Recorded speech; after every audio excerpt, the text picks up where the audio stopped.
Good afternoon, everyone. I'm Sue Pritchard. I'm Director of the Food, Farming and Countryside Commission here at the RSA, and it is my very, very great pleasure to welcome you all here in the room and following on the live stream to today's event, and to introduce you to our distinguished guest speaker, Mike Berners-Lee. Mike is the founder of the sustainability consultancy Small World Consulting, a professor at Lancaster University's Institute for Social Futures and an expert in sustainable food systems and carbon metrics. He's the author of a number of important and influential books, including The Burning Question and How Bad Are Bananas? The Carbon Footprint of Everything. He joins us today to share insights from his new book, There Is No Planet B, a handbook for the make or break years. You can see I've been leafing through mine extensively already, in which he offers us a big picture look at the environmental, the social and the economic challenges that face us. And most importantly, perhaps, a practical course of action to get us all started on making a difference. It's a topic that is really important to us here at the RSA, of course, where in projects such as the Food, Farming and Countryside Commission, we've been working hard to develop a deeper and a shared understanding of what needs to change and how change happens in readiness for our final report in July. And my colleagues elsewhere in the building are applying the thinking to what we choose to work on, the way we design our research, how we mobilise our fellowship network, and how we engage the wider public. So it really is a particular pleasure to hear from Mike today, and I am so looking forward to learning an enormous amount from our conversation. I'll be taking extensive notes, and to hearing your thoughts and your comments too in our discussion after. There'll be plenty of time for you to contribute before we wrap up at 2. And don't forget, if you're joining us online, you can get involved in the conversation on Twitter. The hashtag is RSA Planet. So let's get started. Please join me in giving a very warm welcome to Mike Berners-Lee.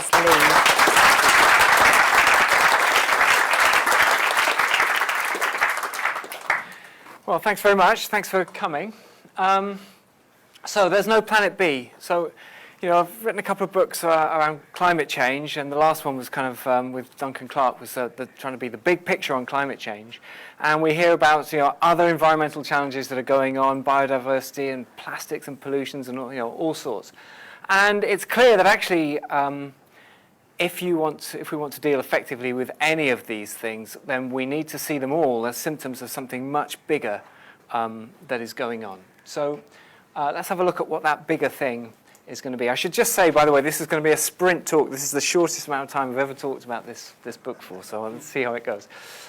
So what is this bigger thing that's going on? So here's just a graph of human energy use since going back to, you can't quite see the bottom, 1850 and up to now. The last 50 years it's been going up by 2.4% per year on average, and the century before that only about 1% per year, and before that at a lower rate, but it's been going up all this time anyway. And whilst it's been going up, we've also been getting more efficient in our use of energy, so we can do more with each kilowatt hour, and also we've been getting more inventive about the things we can do, new chemicals, new plastics, new bombs, new ways of traveling, all sorts of things.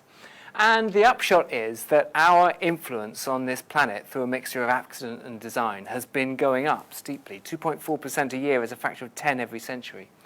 And for a long time, we were still in this context where we could get away with thinking of ourselves as a little species running around on a big, robust planet.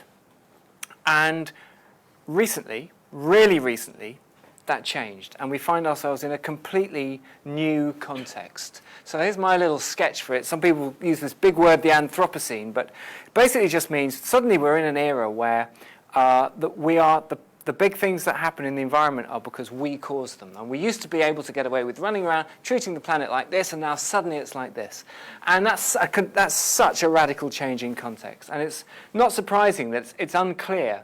You know, now we're here, how much of everything about how we think about life, how we do economics, how we run society, how we do politics, how we think, how we solve problems, how much of that is still fit for purpose in this new era, and how much of it isn't. And if we can identify, how can we spot the bits that aren't, and even more to the point, once we've spotted them, how on earth do we change them?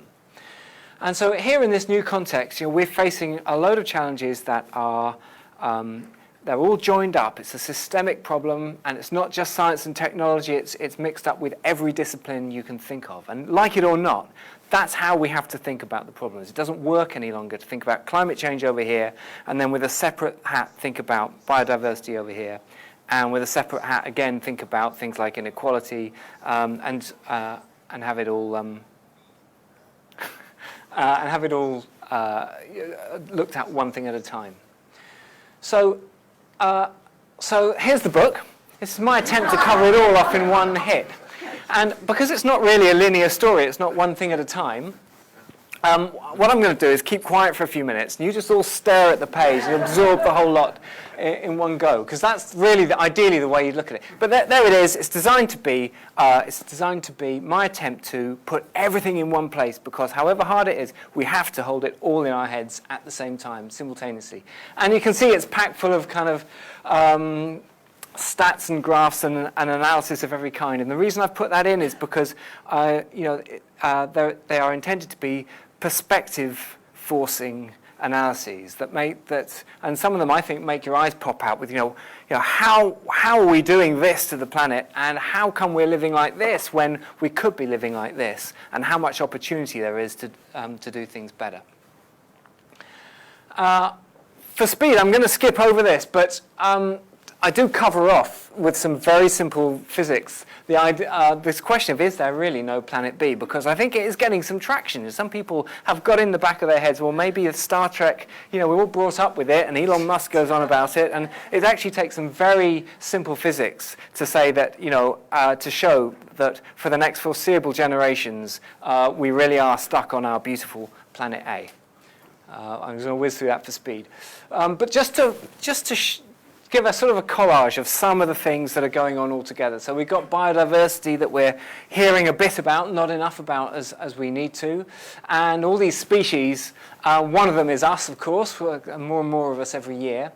And we live on this beautiful planet, but we're filling it up with plastics and other chemicals, other pollutants as well. And we all have to eat somehow with some diet or other, and that food has to come from somewhere. Some of it comes from places like that. So, factory chicken farm, some of it comes from places like that, some of it comes from here, which is where I live, in the Lake District. And then that's just depicting antibiotics, and 2/3 of our antibiotics are fed to farm animals, and you haven't got to think long about a world in which antibiotics don't work to get a bit scared about it. And then, of course, finally, onto our energy supply, and some of our energy comes from places like that, and some from a little bit from solar panels, and a tiny bit from wind turbines, and there's a symptom of climate change. And we all have to live somewhere, and some people live in places like that, and some people live in places like that. And one of the questions is it actually possible to deal with all these environmental challenges?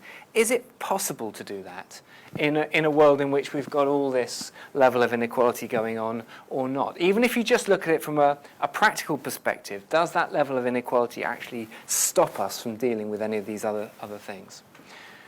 So that's a little collage of it, and here it is in words. So the physical challenges, energy, climate change, food, ocean acidification, antibiotics, doesn't quite fit. That says population down there at the bottom. Transport, other pollution, plastics, biodiversity, all these things that we have to look at in a joined up way. And I'll give you the one-liner on it. The good news is that from a technical perspective, it turns out we can solve all these things. We can deal with all these things. Isn't that fantastic? So the question is, what would it take for us to be solving these technically solvable challenges? And that takes us into a whole other array of stuff. So we've got questions about growth, questions about what growth is still okay. Is all growth bad? Is some growth good? Is some growth essential? Which bits of growth do we have to ditch, and if so, how? Technology. We talk about technology as if we invent it, so we must be in control of it, right?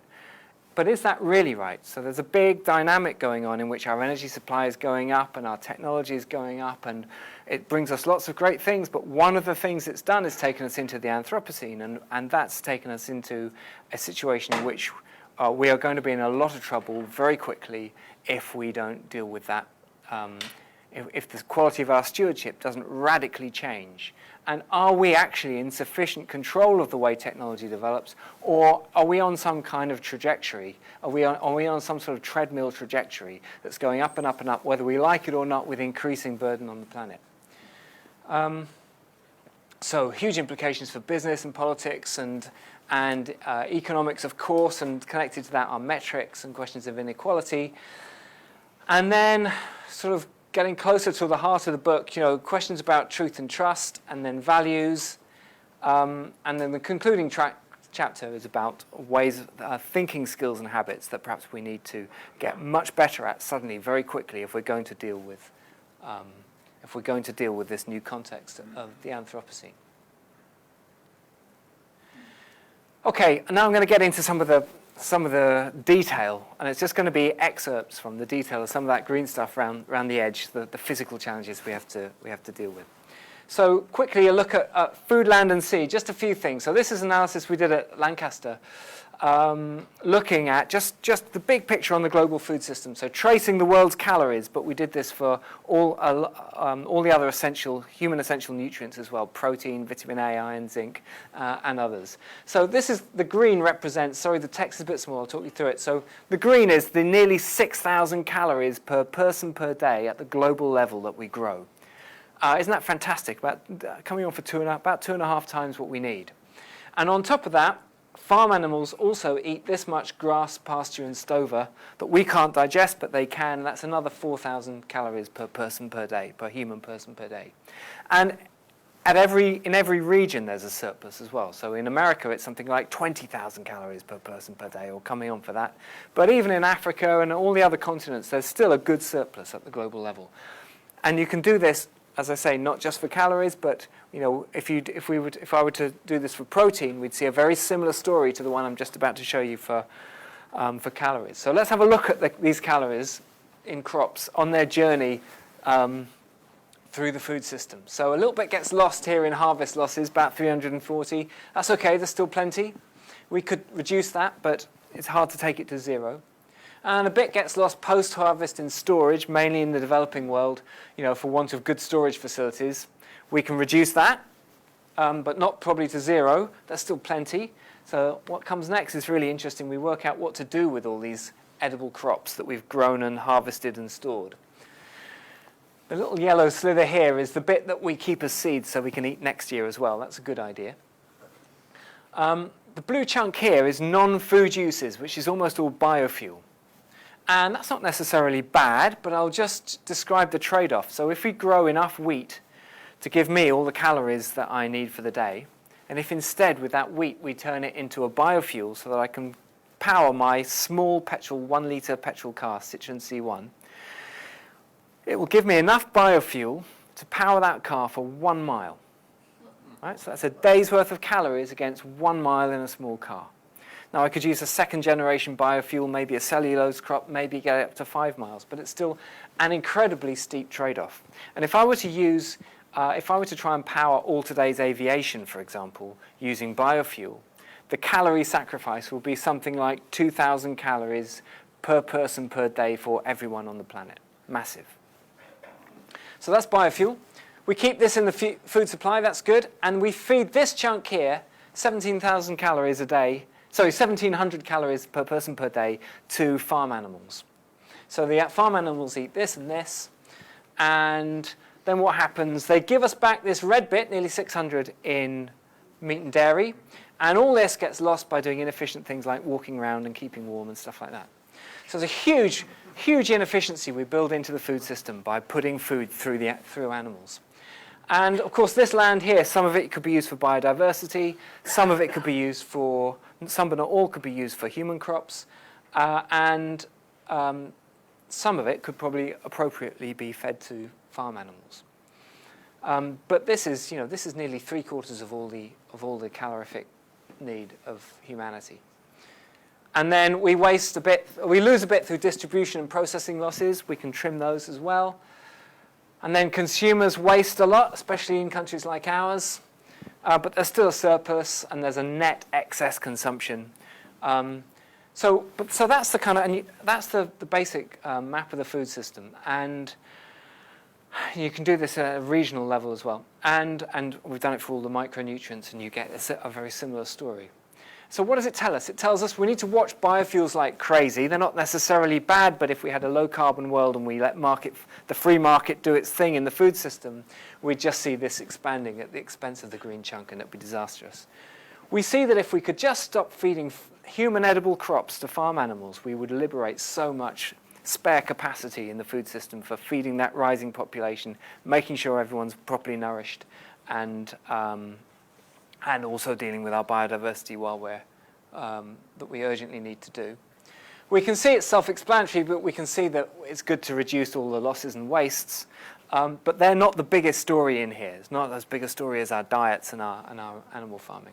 We don't need to go vegetarian or vegan necessarily, but it's all about proportions. We do need to see big changes in proportions at the global level and especially in countries like ours over not many years.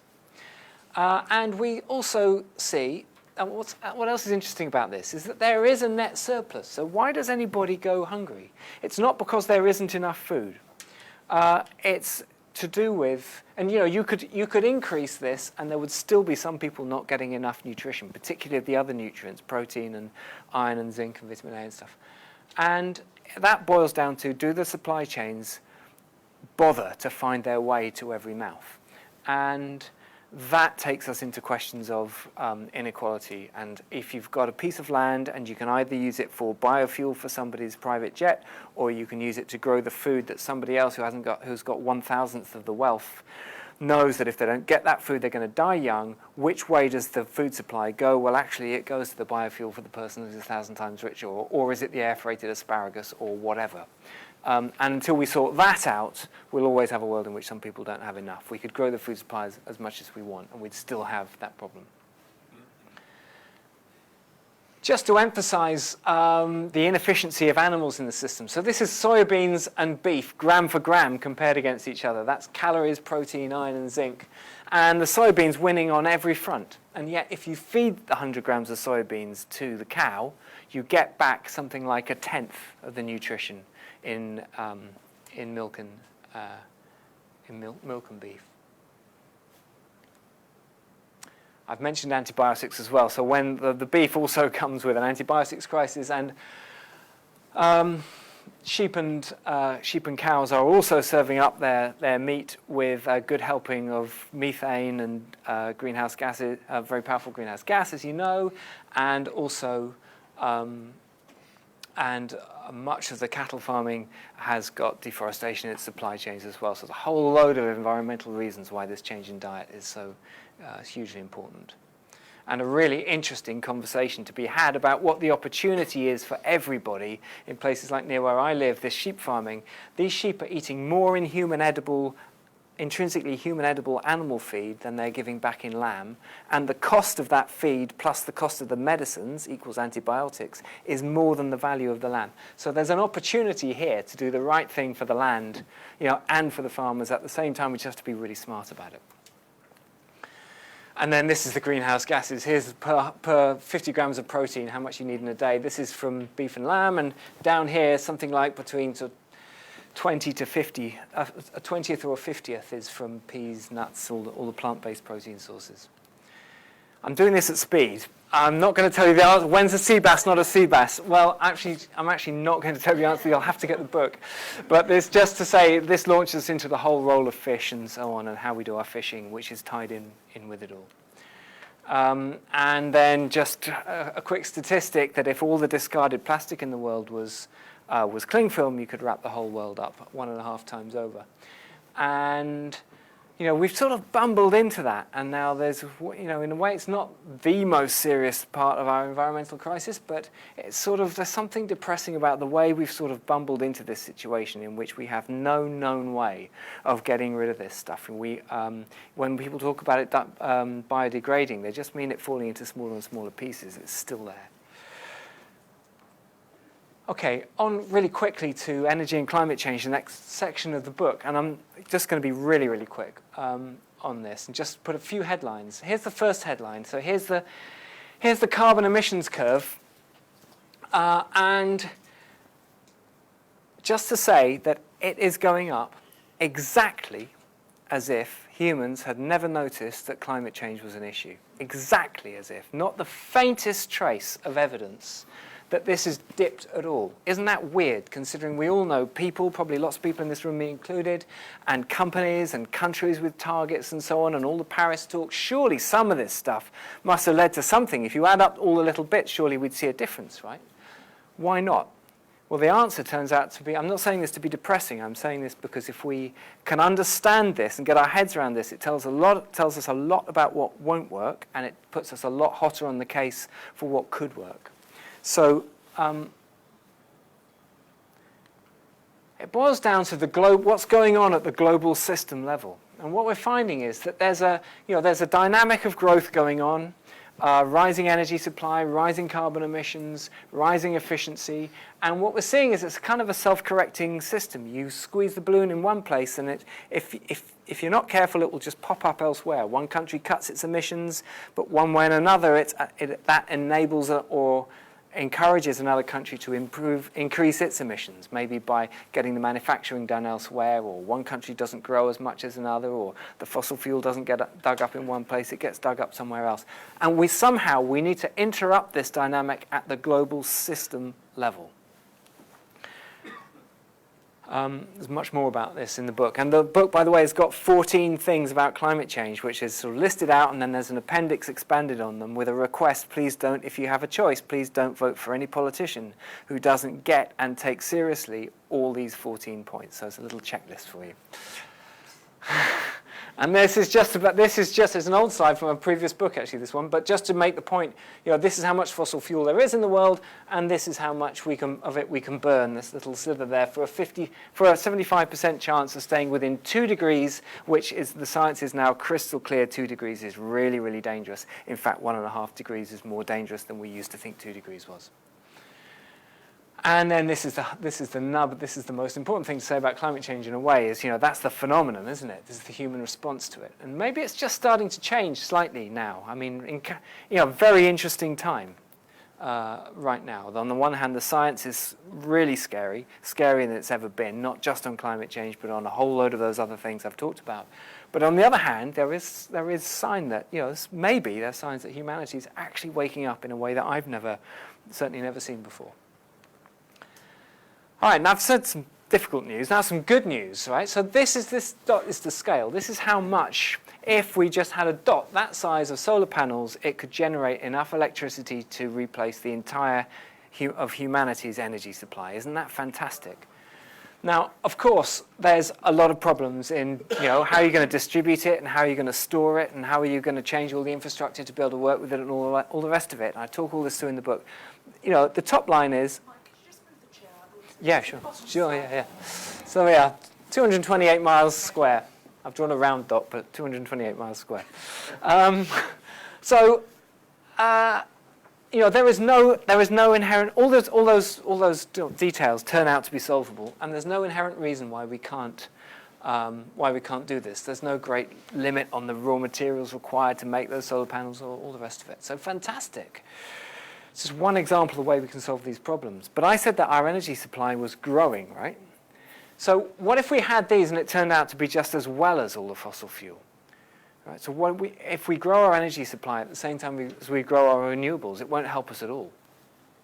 So let's have a look. So if we do keep growing at the rate we're currently growing at, it'll be like that in 100 years' time, and like that in 200 years' time, and in 300 years' time, there'll be no opportunity for a human on land to have sunlight landing directly on their skin, because we will need the whole thing to be covered in solar panels. So I just say this to illustrate the point. When is enough enough? Because humans have got to get to the point on some things where enough is enough, and we've got to be able to feel satiated and not want even more. So how are we going to bring that about? Who gets the sunlight? This map is to scale for where the sunlight is landing on land, and the color scheme shows you who's got the most sunlight per person. We're looking incredibly skinny and white there. We're the 5th worst country in the world, actually. And Australia's got 200 times more sunlight per person than us. So what are they doing selling coal when they could be just absolutely bathing in solar power? And one of the questions, if you look at what it's going to take to leave the fossil fuel in the ground, I'm very conscious of time, is that we need to share things out. If there's going to be a global arrangement, and there needs to be a global arrangement to leave the fuel in the ground, somehow it's got to work for everybody. And I won't discuss it now, but it's got to work for Russia, it's got to work for China, it's got to work for the USA, it's got to work for the USA. Luckily, these countries also have sunlight. Some of these countries don't. But there's a whole kind of question of that negotiation. How can that negotiation be done?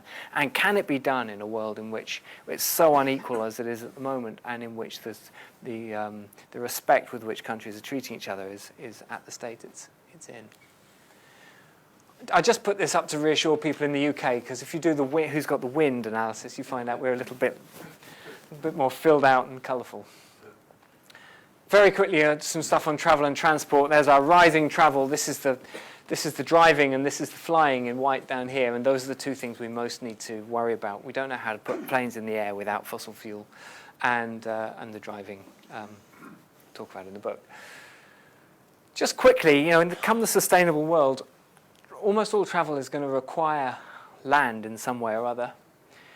So a square metre of land, how many person miles could you get out of a square metre of land for different uses? So this is grow some grass, a cellulose crop, a second generation biofuel, more efficient than first generation, and put it into a car. A square metre of sunny Californian land, get you 5 miles. There's a piece of string to illustrate it there. Alternatively, grow wheat, turn it into bread and feed a cyclist. How far could you get? 25 miles, that's better. The bike wins, of course. Put a solar panel on it and drive an electric car. How far would you get? There you go. 1,000 miles. That's good, isn't it? OK. What about solar-powered bike? Here we are, 21,000 miles.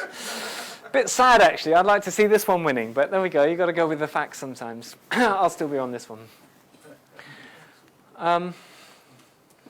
OK. So the green stuff, just onto the blue, the stuff in blue, and what would it take for us to be sorting this out? I'm just going to touch on things.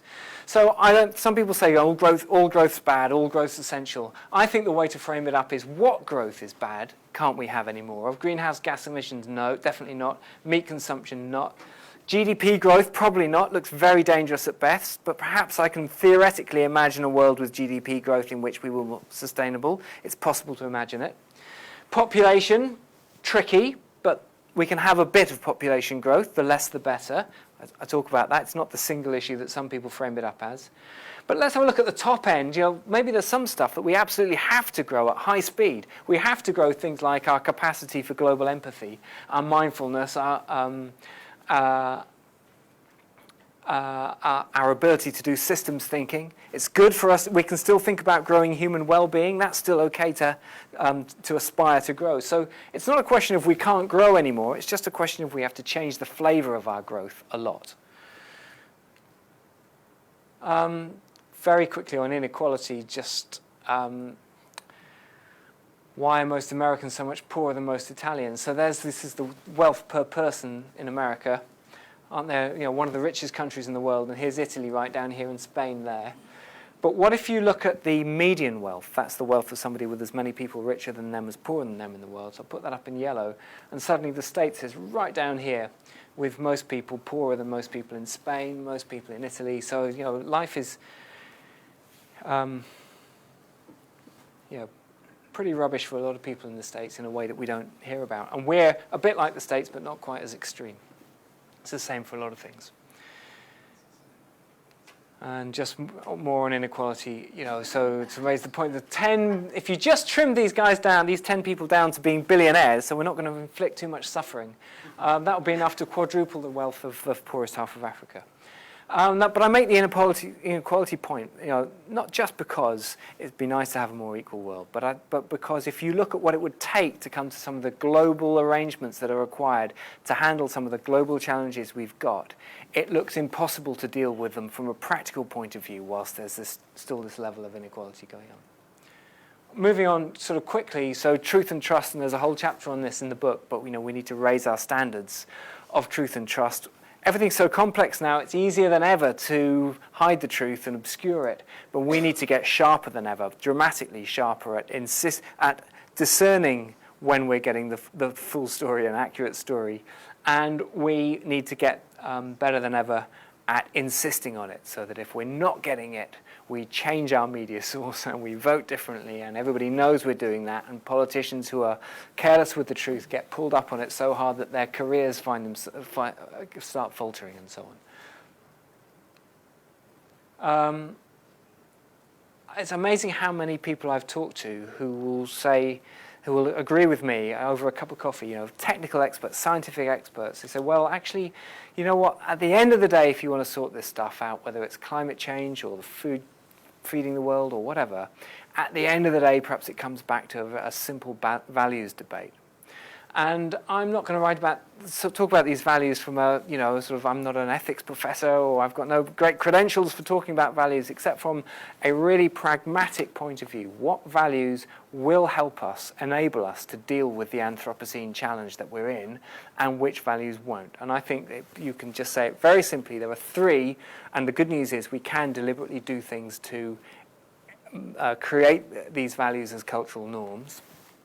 So three values. So the first is that all people are of equal inherent value, wherever they are in the world, however rich they are, whatever they've done, whatever anything. Second is to extend that to other life forms, respect them not just as servants of humanity, but in their own right. And the third, to respect truth for its own sake, even if it's inconvenient and even when it doesn't support the cause that we're wedded to. And the good news is we can deliberately change those. So there we go. Quick tour of the stuff in blue. And then finally, the concluding chapter, are there some thinking skills that we need to really grow fast? And here are the 8. So we need to get much better at thinking of looking at the big picture. We need to get much better at joining everything up, as I've tried to do in this book, in an imperfect way. Much better at global empathy, because we're all in this together, like it or not now. We're on one planet together. Much better at thinking further into the future. Much better at appreciating small and local things in the here and now, so we don't have to get our kicks by getting on aeroplanes, for example. In terms of truth, much better at self-reflection, so we can understand what our own motivations are for believing what we believe and listening to this argument instead of that. Much better at critical thinking, so we can discern fact from fiction. Complexity and complicatedness we're getting better at anyway, so we don't need to think about that. So those are probably the 7 we need to concentrate on the most. I don't put these up as things I'm expert on all of at all, but I just identify them as things we all need to get better at as best we can. And then finally, this is I think it's a valid question to ask when it's all so global. What can I do? Each one of us is only 1/7.5 billionth of the world. So, and it's all this global dynamics going on. Maybe the individual can't do anything. I don't think that's the case at all. But what can you do? And I think it boils down to this. First of all, we need to imagine the better world, because we do have the opportunity to live better than ever. This is not a hair shirt exercise. Actually, it's a chance to liberate ourselves and actually live better, but we need to spend more time imagining it. We need to role model things as best we can, sustainable living as best we can. And the reason why that's important is partly because we learn about the macro through our experience of doing it in the micro. And it's partly because it brings integrity to everything we do. And it's partly because, by role modeling, we spiral things out, we influence other people. So, but none of us are perfect. It's not about beating ourselves up, but it's not about letting ourselves off the hook either. We need to develop the thinking skills and the values that I've said as best we possibly can and help others to do likewise. Apart from how we live ourselves, it's about how we influence. And this is where you really can affect your change, is to ask, what are all the situations in which I can have influence over the whole system to get the system change I want? And of course, it starts with how I vote, but it's also how I influence my politicians, the media I support, where I put my money, what I invest in. Every time you spend money, you invest in one future or another. So the whole myriad of ways in which we have influence. What about schools? What about how I go to work? What about the company I work for? All of that. We've had decades of asking nicely, and it is time to insist, and we need to insist that our politicians take this stuff seriously. We need to insist that they're that their policies are coherent, and when they're not coherent, we need to say, is it that you hadn't spotted that this is incoherent, or is it that you hoped we didn't spot that it was incoherent? And either way, it makes you unfit for office. So kind of which is it, or do you need to do some new thinking? And we need to make, we can make it like that, but we just need to not be lazy about, we need to not put up with rubbish. And then I just put this down, last. And I don't say this lightly. I think it has, it's scary now. We should be scared about the stuff we're hearing, and more so than I would have said 5 years ago or even 1 year ago. And I think this needs to be really clever, intelligent protesting. And I think by and large, Extinction Rebellion did a fantastic job of that, for example, and the school kids likewise. But somehow, it's not been enough just to ask, and we do need the change. So there's some cause for hope. The traction of the Green New Deal and Extinction Rebellion with their, those values of respect and truth and so on, I think were great. And the school kids just demanding a better future, and the climate emergency is coming up everywhere. And we've got at least one Anthropocene fit MP, and there are signs for hope. It's a very interesting moment, scary but interesting. And I'll stop there. Thank you. How did I do? Sorry, that was as short as I could do it. I'm working on keeping it short. I could have quite happily sat and listened, but we have a format, and we have to stick to it. Let's cut to the chase. There's not a thing that you said that I don't loudly applaud and absolutely agree with. The challenge that we are facing right now in the Food Farming Countryside Commission, as I'm writing my recommendations for ministers to be presented next week in the sneak preview, is how we move from what I think is increasingly a sense of shared intention to real practical action. Because what I also see alongside that increasing anxiety and realisation and intention is a global economic system that is stuck. And so when we talk to farmers, when we talk to food processors, when we talk to, say, the Nestlés of this world, whose whole global business model is on processing food so that it's even more unhealthy for the planet and for people, what are the really, really practical things that we can say to governments and to businesses that help them disinvest, change their business models, and take this challenge really seriously? Okay, so we so lots of different things to answer there. So first up, about the sort of farming. I mean, just to start off with, in this country, we just need a really intelligent discussion that takes account of all the best science, all the human interests, and all the non-human interests. And if we all sit around the table properly together without anyone trying to score points on anyone else, there is an opportunity for the farming community to live better, do better, whilst doing the right thing for the land and all the rest of it. In terms of companies like Nestlé and the whole business community, I mean, there's some really uncomfortable news for some businesses because a lot of change is required. It's no longer acceptable to have a business that primarily exists for profit. It's okay to make some money, it's okay for people to earn a living, but existing for profit just doesn't work in the Anthropocene. It's not okay. And we need to help businesses to reinvent themselves a bit. I think, some businesses need escape routes. Some, if you're a beef farmer, or if you're, I work quite a lot with big tech companies, they've got some serious thinking to do, because if you really look hard at this stuff, it's got implications for what it means for tech, that they've always liked to think, well, that's great, we're part of the low carbon world. Turns out not to be the case, actually. They're part of that dynamics of growth and efficiency and so on. But if you're something like Nestlé, there are hard questions. And anytime any of us spend money, and we all need to tune into this with everything we do with our money, investing and spending, we are supporting with every pound one future or another. And if we can get better at tuning into that, it will. They tell me privately, and not for public consumption, so just between us, okay, that what they really could do with is governments raising the bar.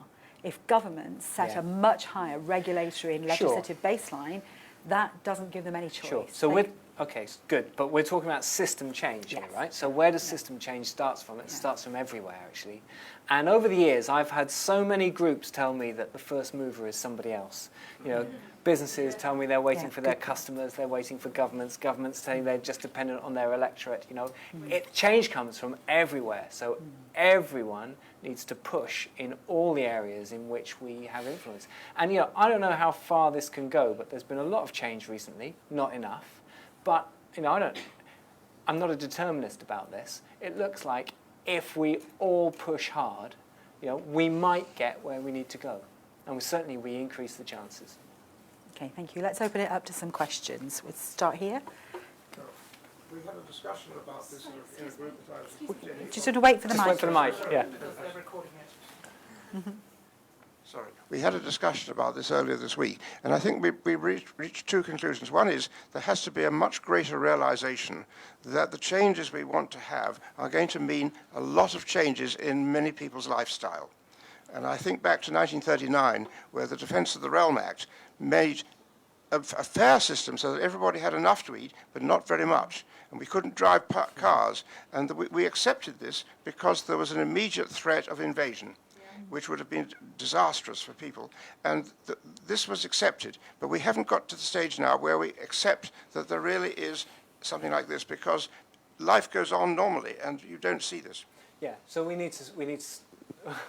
absolutely need to stop life from going on as normal in some ways. I mean, I don't think it's about a hair shirt. So let's take the food thing. So we need to see a lot of change in diet. Actually, that's a health opportunity for a lot of people. And a lot of people who are thinking a meal just can't be great without a chunk of meat in it. Actually, those habits can change, you know, some open-mindedness, and, you know, with one way or another, you know, those people will go on a journey that they will not look back from. And the same goes for if you feel like you can't have a decent holiday without getting on an airplane to the other side of the world to go and stay in a hotel that's as close as you can find to the one down the road from you, where the meals are exactly as close as you can get to the meals you could get down the road. You know, those people too can find that there's opportunities, but we need to imagine it, we need to experiment with it, and yes, we need some pressure and guidance from government. Hello, my name's Hetty Heinzig, and I've worked in this field for a long, long time, but from a different perspective. I was originally trained as a psychotherapist, a journalist, I'm a writer, etc. Two brief questions.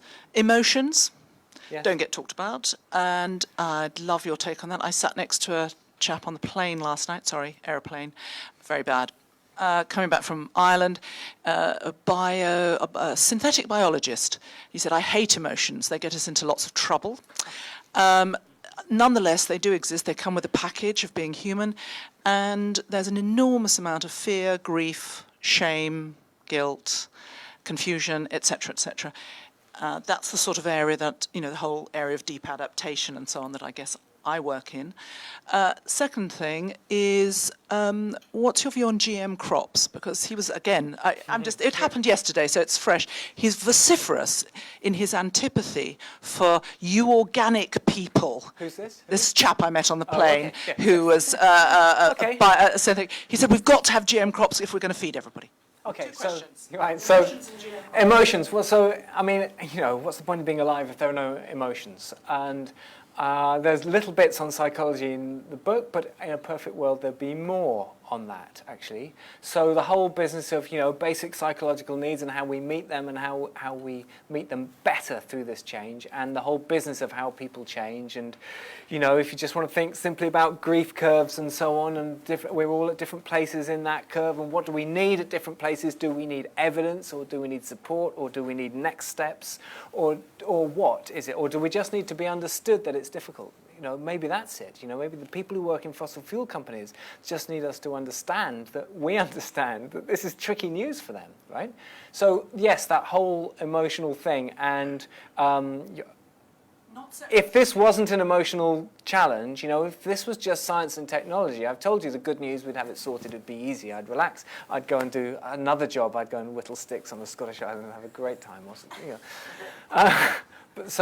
And GM crops is an interesting example of technology. Right? So the right technology is important for us getting out of the situation we're in. The right new energies, the right, carefully used food technologies could also help us as well. I mean, I fear for the wrong technologies blurted out in the wrong way. If you look at the most efficient way of doing our nutrition, it's probably vertical farms powered by electricity from solar panels out in the desert, and the whole thing totally automated, and nothing natural about it. And I kind of, another way of doing it would be to have more people working the land. We've actually got more people in the world than we've ever had before. It takes skill and care to do the right thing with a piece of land to make it productive, biodiverse, and all the other things that we need from it. And what more fulfilling role could there be in the world than to be a really great, careful, sensitive farmer, or working the land in any other way. So technology is not the way out of this. Done in the right way, it can help us. Done in the wrong technologies, we need like a hole in the head. Probably GM can help us a bit if we're really smart about it, but we need to be so smart. Yeah. Thank you. So I'm going to take a question here, and then Elliot, if you've got any questions on the Twitter sphere, get ready. Thank you. Thank you. Very enjoyable talk, very impressive. Terence Bendixson, member of the Society. A question on GDP growth. You're making a very strong case for us having to change our values and change our ways. To a considerable extent, that means education, books like you're writing, people like yourself spreading the word. Do we have enough GDP to do all that education in Africa, in the developing world, or do we need growth in order to achieve the educational program that's necessary? It's a question that's always been in my mind. Okay, so GDP is just an overrated, abstract human construct. It has no physical bearing at all, right? So, well, it's about wealth in monetary terms, but that wealth, doesn't actually necessarily mean anything. If you have a world where nobody will ever do anyone else a favor, GDP goes up because everything's monetized. I mean, it's just... So I could conceive in a world in which we dematerialize everything, the things we're charging for don't actually have any physical resource associated with them, and GDP goes up, fine, like teaching, for example. We pay teachers 10 times as much. Fantastic. So I could conceive of that happening.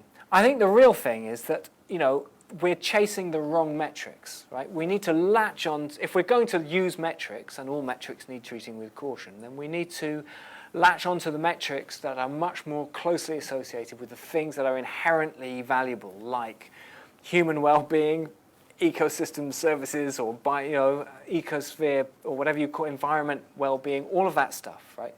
And we need to treat all those metrics with caution, because the minute you push too hard on a metric, you start doing perverse things that actually the metric was never intended for.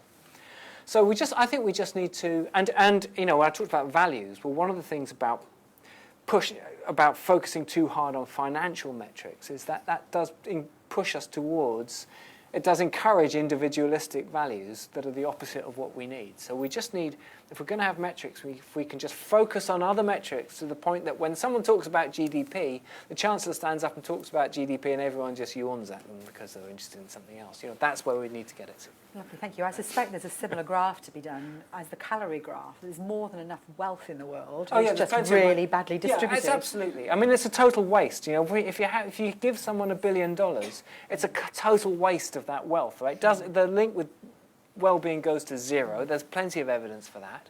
If it wasn't the case, those 10 faces I showed up there, they'd all be going around in a delirium, wouldn't they, of happiness? I mean, wouldn't it be wonderful for them? But it's not. They're no happier than you or I, right? So it's a complete waste of wealth.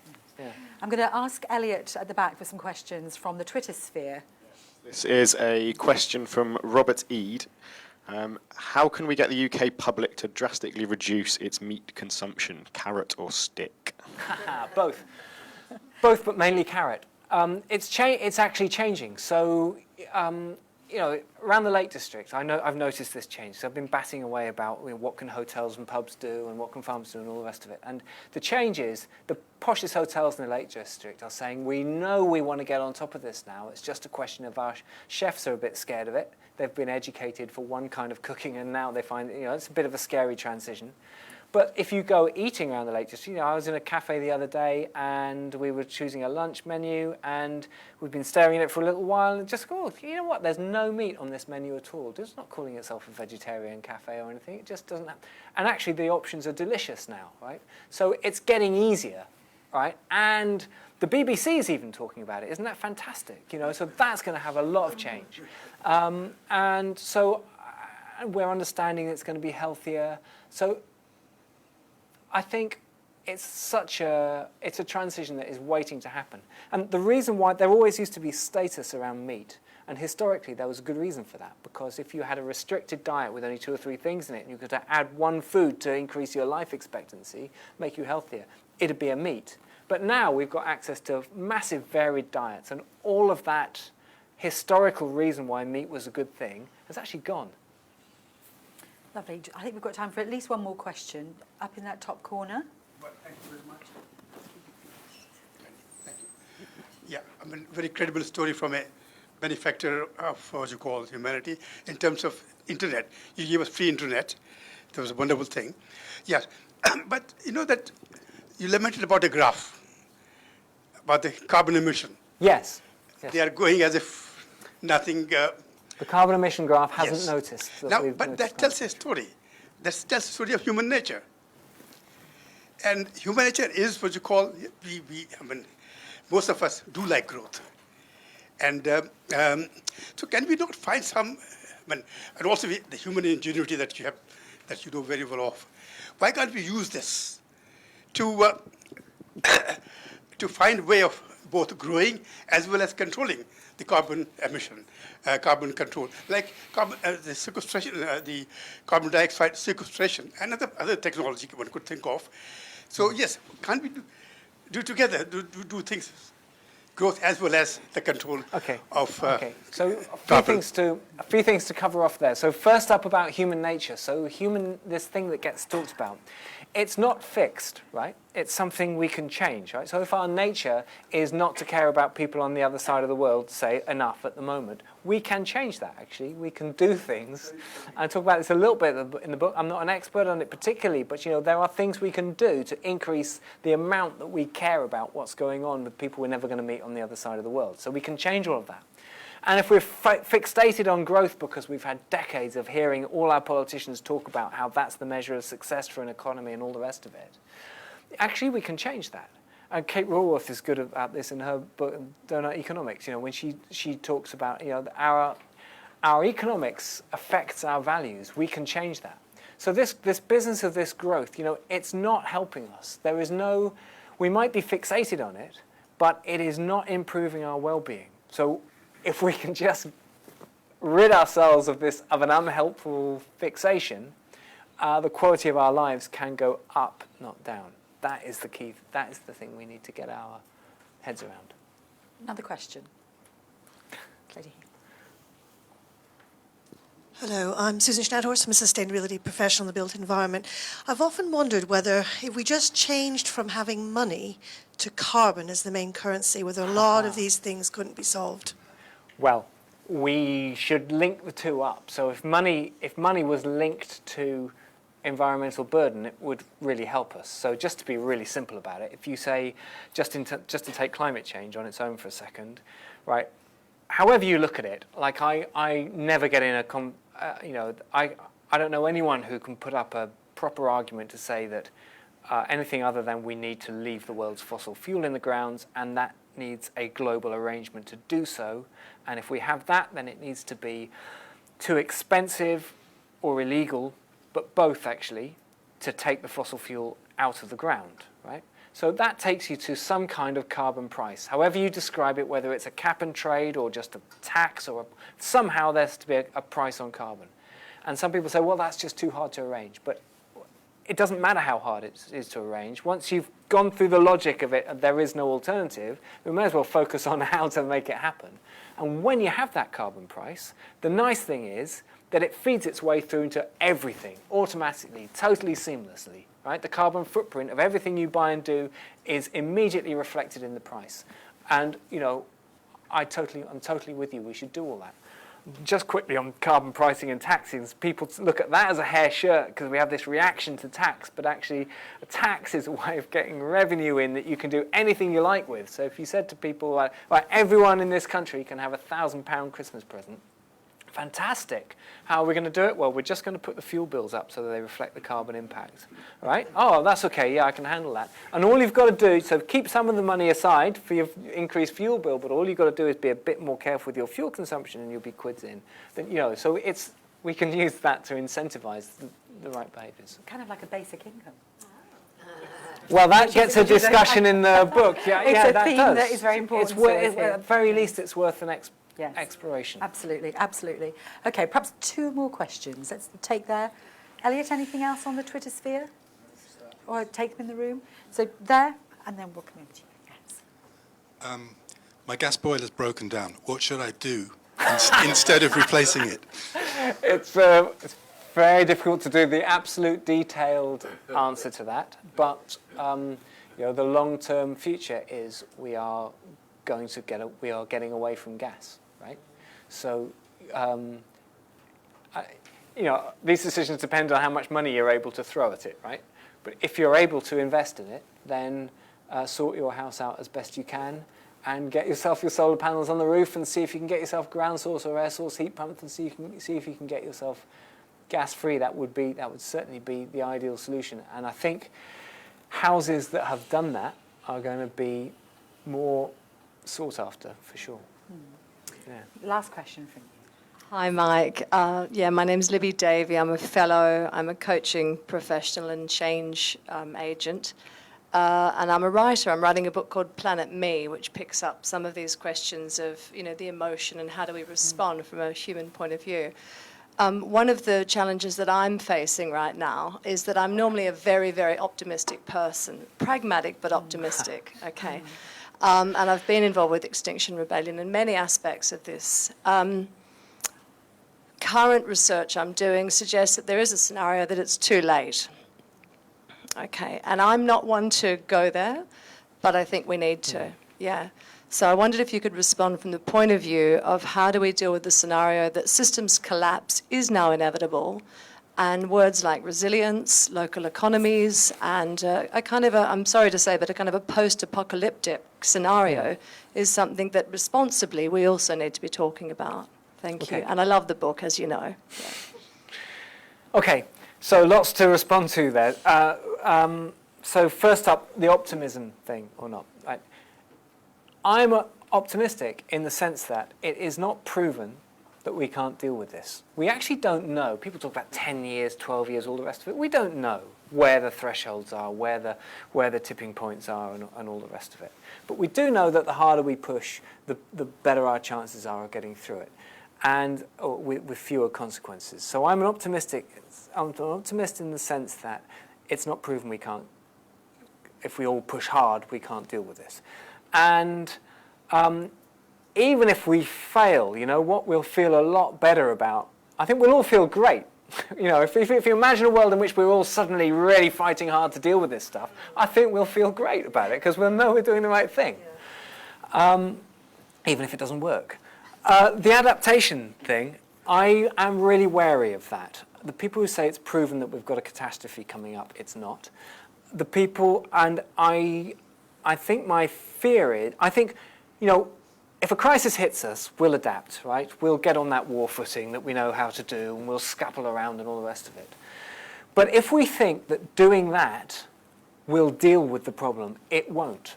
If all we do is adapt, we will just get ourselves into more and more and more problem, and the amount that we have to adapt will just escalate faster than our adaptation rate, and it'll all go horribly wrong. So I don't, at the moment, really want to see us particularly doing any adaptation effort, lest it's at the expense of any mitigation effort, because that's where the pressure needs to be. With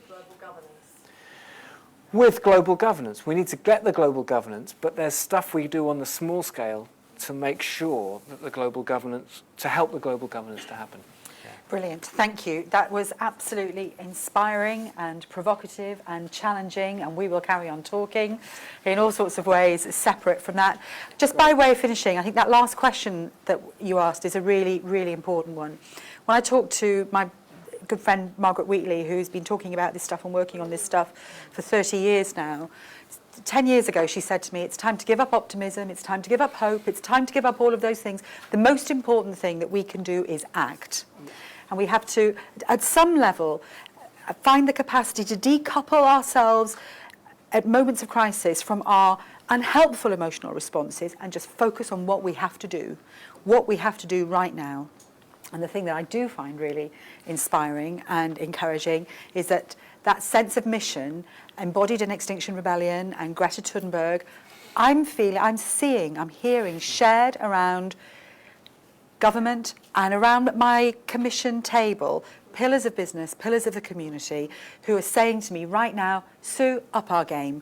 It's time for action. It's time to be on a mission for change. We have to take our leadership wherever we can. We'll be calling for revolution. Now, I can't tell you how happy that makes me. So thank you for coming. Thank you for your encouragements and your guidance and your plan. Look forward to much more of this.